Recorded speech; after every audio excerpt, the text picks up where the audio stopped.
with you guys in about, I don't know, 4 minutes.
Okay. All right, I'm just having way too much fun with this disco. I'm going to turn it off now. And welcome to Most Things Hypnosis. This is live every Thursday, live at 5. Okay, 99% of the time. There's a few times I just haven't learned how to do a best of yet. I'm getting there. It's technical and it's before my time. Well, it's after, whatever. Anyway, today's show, a little bit different. Well, they're all a little bit different, but I came up with some days I'm like, what do I want to talk about? And today I came up with something that kind of hit me in the middle of the night. But first, I need to go live. I had to do it. Live has to happen after I turn off the music because Facebook has the copyright thing going or whatever. So let me just go live. Oh, I can't do live on Facebook. No. I have to do live from my phone.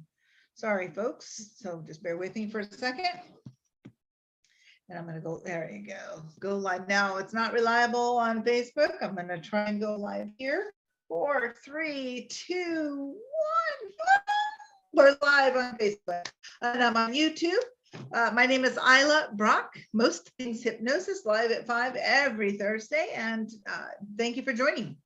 Or if you're watching the recorded feed, thank you for watching. If you have any questions, you can always reach out to me. My number is 559 is the area code 749-4803. I am the owner, founder of Central Valley Hypnotherapy here in the Central Valley area of Central California and the city of Visalia, California. Been here in this town for a year, but I've been a hypnotherapist for 4.5 years. 19, 20, 21, 24, almost 4. Okay, going on 4.5 years. So yay! Anyway, love my job. I love what I get to do. So today we're going to be talking about something a little different. Like I said, I woke up last night in the middle of the night. My friend Santa Robert, he probably went to bed about the time I woke up, right? He's a night owl too, for some. Anyway, but I was thinking about, this is the weirdest thing. My office is upstairs. So I have a big suite and I have 3 offices and a foyer. And it's an interior building. So I have a fire door on the main office door. And then each of my office doors has an office, they're just separate offices. And then of course, private bathroom. But there are no windows that are openable. So I'm up here and sometimes I'm here in my office very late and it can be really late. Anyway, I'm here many, many hours. And for some reason, I woke up thinking about, what if a fire happened? Now, why am I thinking about that? I don't know. Maybe I saw something. I don't know. But if I got stuck here in a fire and I couldn't get out the door, how am I going to go out? I have to go out one of the other windows and I'm on the 2nd floor. So I had to look up fire ladders, window drop down rope ladders and stuff. So I'll be definitely investing in that over the next week or so. They're not hideously expensive, thank goodness. But at 4 o'clock this morning, I'm on Amazon looking up rope ladders and asking my fireman friends about, what's the best one or whatever. So if you're on the 2nd floor, I'm sorry, Facebook, I don't mean to ignore you, but I'm looking at the little light that's on my computer. And as soon as I figure out how to put this up here, my little tripod, I will do that. So you'll make at least look like I'm watching you guys too. So no, well, I didn't call. I just said, hi, Robert. I just said, your name. So did it call you? I didn't intend to call you. Verizon's been having problems, I guess. I don't know. Anyway, but today's show title is all about deprivation. But first, I have a little but first segment. I saw this little ditty and I thought I would share it because some people just, when you text somebody and they ignore you, they're just ignoring your text. So how are you going to get them to stop ignoring your text? Well, you can ignore their text. How do you even get them to do that? So when someone's ignoring your text, you just text them this simple sentence: I heard something about you. And then ignore their text. Done. Just move on to something else. Okay, so today is about deprivation. And there's this little book. I should have grabbed it before I started tonight. Oh, here it is. Book count. Who moved my cheese? It's a book about change. But I've been working a lot with people who smoke cigarettes. And I just did a smoking, sorry, I'm sitting on something.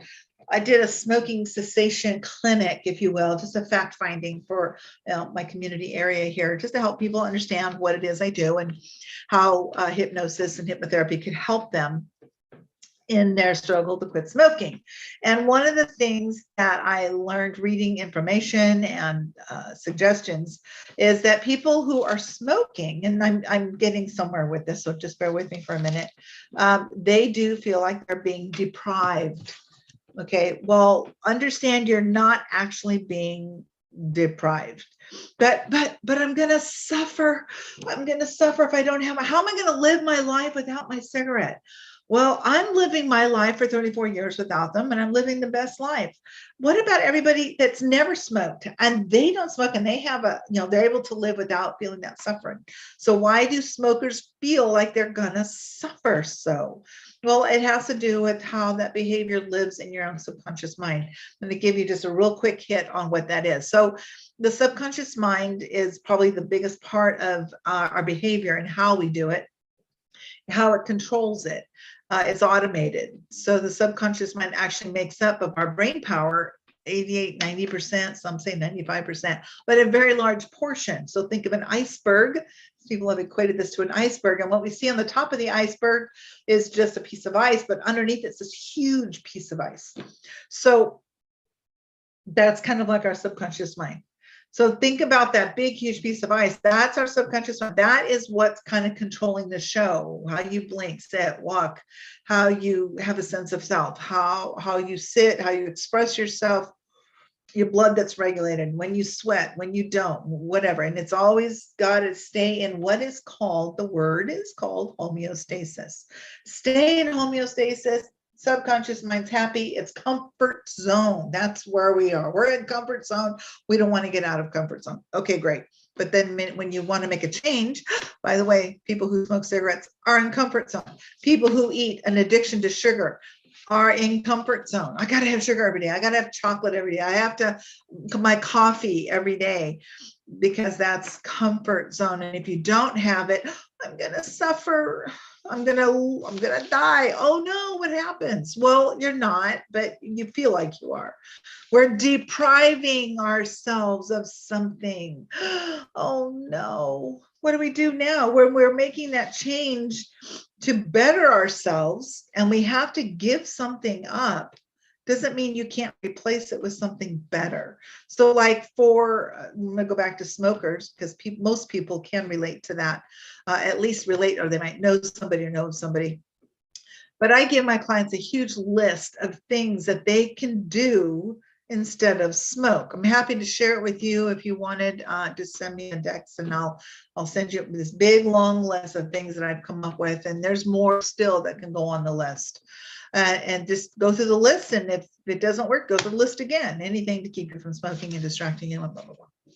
But you're trying to change. So when you're making this change in your life, you feel like you're depriving yourself of something. Well, yeah, you can be. And it could be something not good for you. Subconscious mind doesn't care if it's bad for you.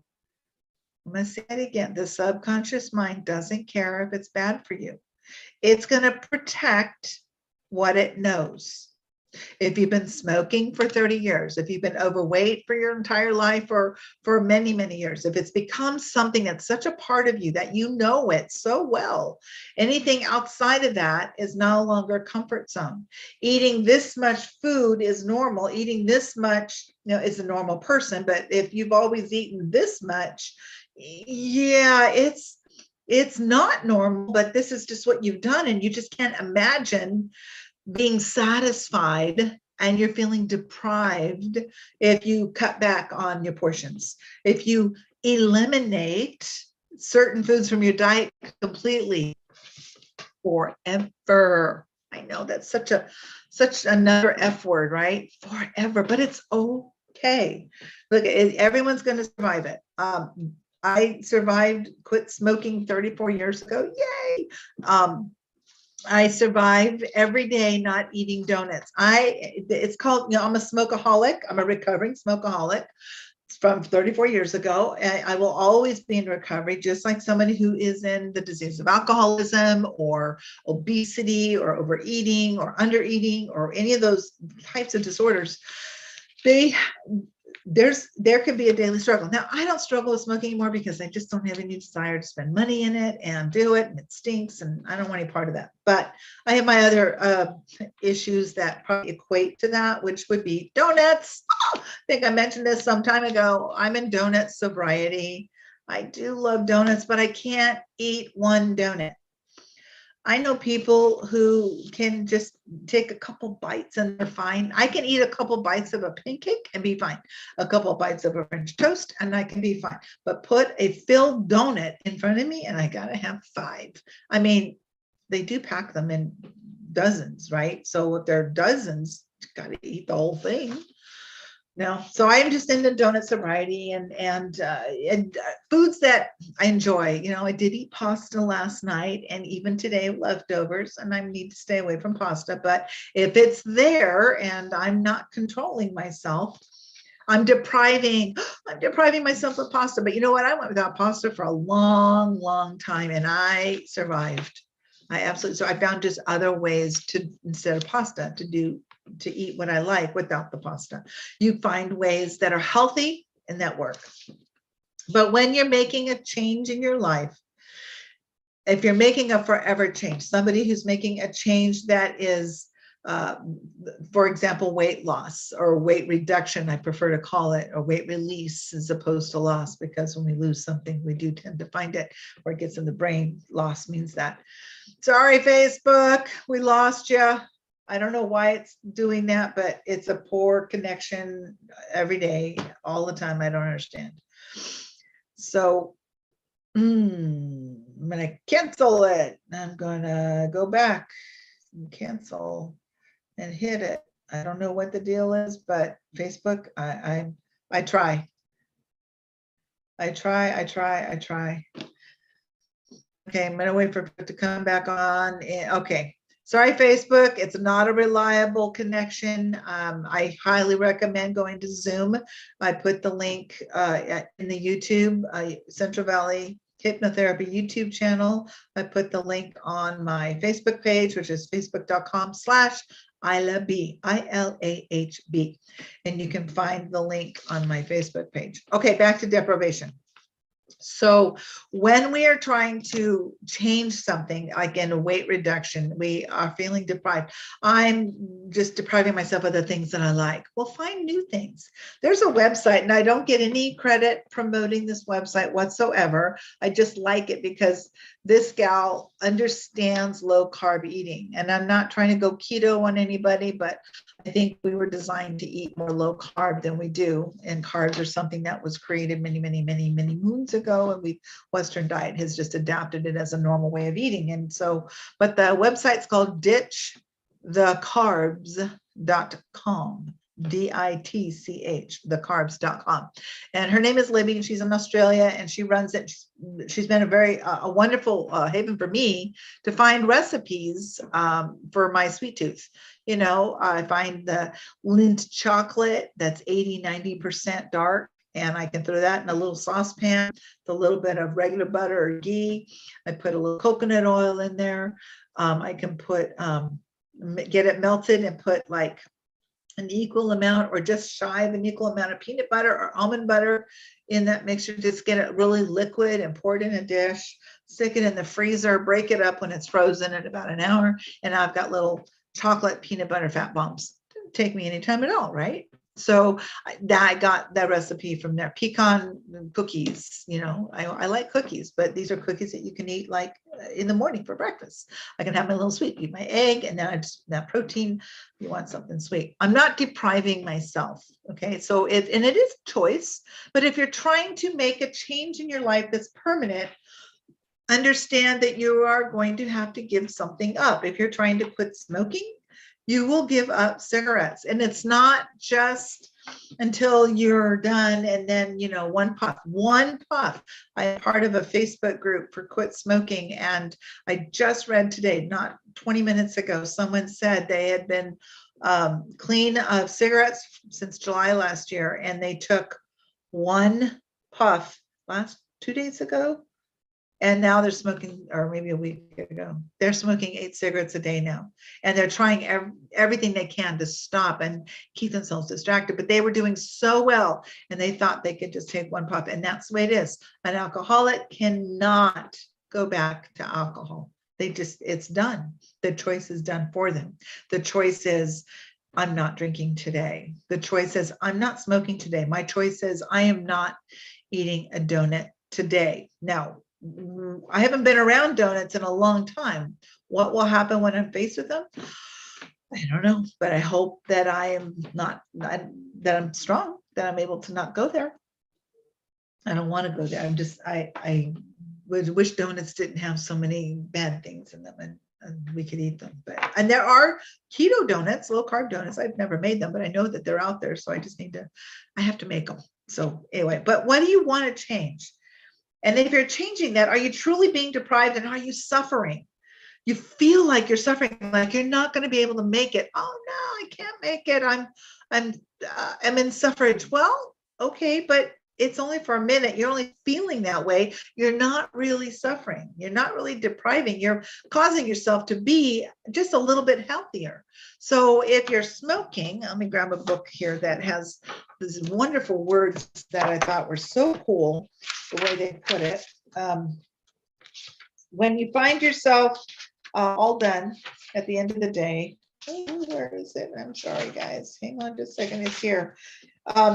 When you find yourself envying the donut, or let's say you've lost a bunch of weight and you're envying somebody who maybe is obese and they are eating something you have always enjoyed, but if you do, it's just going to bring back a bunch of the weight and maybe you don't feel good afterwards. So for the smoker, maybe, I wish I could smoke. Don't envy them. Don't envy people who are where you used to be. That doesn't make them less than, that just makes them not where you are. They're envious of you. And it's okay. And I'm not trying to be arrogant or anything else, because there are people that they live their lives way better than I do. And I envy that. I want that. So I'm going to go for that, try to up myself to be there. Just realize that people are envious of you and your change. They may not say it. You may never know it from them, but they are. They truly, truly are. And then know that you're not being deprived of anything. They're being deprived of good health. You're not. You are in good health. And then remember, as someone, like going back to the smoker, do smokers really enjoy it? I mean, yeah, they say they do, but really the smell, the cost, the burnt holes in their clothes, just the whole control thing with the smoking. Some will say they enjoy it. I like it too much. Well, it's because they don't want to suffer. That's what they're like. They like it more than they like the idea that they might be depriving and suffering themselves. And really, it's just the opposite, and getting that idea. And there's no such thing. And when I'm in sobriety, for anything I'm in sobriety for, there is no such thing as just one. I just can never, ever go back to a cigarette. I can never, ever, ever go back to a donut. There isn't just one. So I have decided, this has been probably a year now. I am done with donuts. And obviously I'm done with cigarettes from 34 years ago. It is my decision to stay in this state. And I can decide if I feel deprived. Oh, poor me. Deprived is just this attitude that, woe is me. No, it's not woe is me. It's yay for me. Yay for me. And never doubt your decision to make this change, whatever your change is, that you feel like there are experiences in life that you just got to have because, oh no, I'm going to be deprived. You know what? I have a condition called anosmia and agosmia. I do not have the ability to smell or taste my food.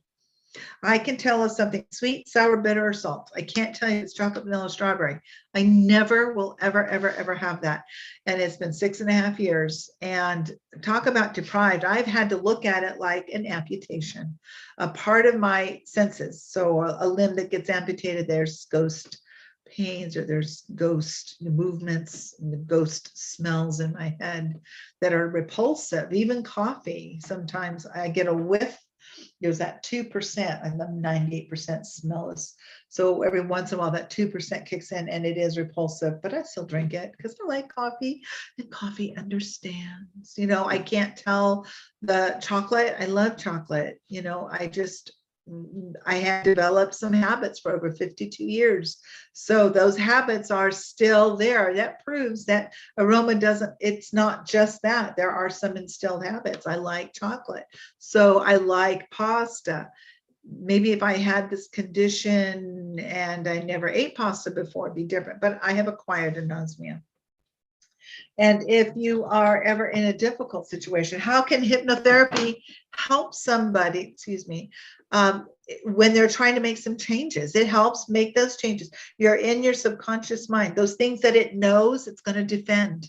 So let's change the things it knows. So when it defends something, it defends the threat, and the threat it's defending is good. So a smoker that's being defended, my smoking's, I'm trying to become smoke-free, and subconscious mind's like, oh, I don't think so. We don't know smoke-free. What are you doing? I don't understand this.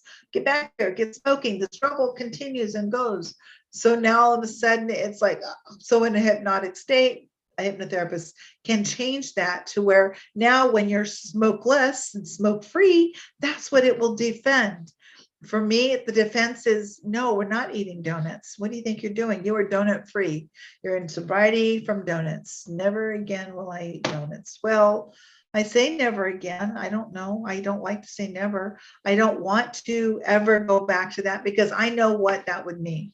I know that eating one donut is not possible for me, so I just can't do it. I'm just going to not do it. So it's just a choice. Depriving yourself, you feeling like you're going to suffer is not really an issue. And if you're making a change in your life, I highly recommend this little book. It takes about an hour to read. Get it on Audible. It's about 47 an hour to listen to. It's by Spencer Johnson. He's written several books, but this one's about 4 little characters, 2 mice and 2 little people, and they go through their own experiences about change and how we can all relate to the changes that happen in our own life. For example, change happens, and that means the cheese is the metaphor for change. That's what the cheese means. Who moved my cheese? Who changed things, right? Who did that? I don't know. But somehow something changed. So, and it keeps changing. Who moved my cheese? It just keeps changing. Getting ready for change. Anticipate it. Change is going to happen. Oh my gosh. 5 years ago, you would have never guessed who I was, or that I mean, in a million years. It's only been 5 years. I'm like just this completely different person than I ever was 5 years ago. This time, 2017, in April. Such a different person than I am right now. I'm just amazed that how much I've grown and how far I've come in such a short period of time. It's like a whole other world from those years ago. I'm like, wow. Is that 27, 18, 19, 20, 20, 22? Yeah, 2017. So pushing 300 pounds and living just a very miserable existence, and change had to happen. It was the only thing that was going to happen that was going to save my life. And then, you're in the change, and changes happen. So be grateful for it. Don't take advantage of it. Don't take it for granted that it's always going to be this way. Something is going to change. I have many clients who've been married for 50 years and then their spouse passes. Well, they know that cognitively, we know that one of these days that's going to happen. They just aren't ready for it. When it happens, it's like, or it comes as a sudden surprise. And it's sad. It breaks. And I can help them with their grief a little bit, but, and I give them some support, etc. But adapting to change quickly, letting go of the old, and the quicker you let go of that, the sooner you can enjoy the new change that's happening. So let go of the old. You're not being deprived. You're not suffering. It's okay. And just embrace and get hold of that new stuff that's coming to you right now. Change. Change is made with the cheese, or the metaphor for change. Enjoy the change. Maybe you don't like it at first, and that's okay. Savor the adventure. Enjoy the taste of the new change, even if it's something so out of, but I liked the old stuff. It was still new. That change I had was still so new. And all of a sudden, tap, I'm on another new, I don't want, and sometimes it's out of your control. Now, what do? There's a sudden change that happens in your life, and then all of a sudden it's just gone. It's like not what you expected. And now you have to adapt to this new way and embrace it. Just embrace it for the moment, because universe, God, however you want to refer to the collective conscious of the beyond us, our higher self, whatever, that sense, they see your adaptation, they see your heart, and they're going to bring to you the hearts of your desire. But you gotta let go of that which doesn't belong to you. For whatever reason, it felt so good and so right. Just let it go and enjoy and savor the new changes that happen, and be ready to change quickly and enjoy it over and over and over and over again. So deprivation, not a bad thing when it's for a good reason. Suffering, it's temporary when you're trying to make changes in your life, okay? Don't misunderstand me or anything like that. And don't take out of context what I've been trying to say. Anyway, I hope you all have a fabulous weekend. I'm going to be in Los Angeles this week, tomorrow and Saturday. I'll be coming back to Visalia Saturday, taking a little respite. I'm going to go have dinner with friends and family and have a good time. And if there's anything you need or any questions you have, you can reach me at centralvalleyhypnotherapy.com, or well, that's probably the best way. Just go to my contact page, send me an email, or call me, centralvalleyhypnotherapy.com, and my phone number is up there too. It's easier to remember than 559-749-4803, right? Take care, everybody, and I will be back here next week. Oh gosh, I was going to do something. I even had next week's oh, I can't remember now. It's like, oh no, I had it already. I did not write it down. Okay, well, I'll advertise it. But next week's is going to be something fun.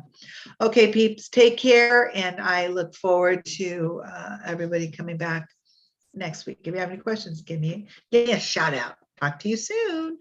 Turning everything off now. Ending. Bye, peeps.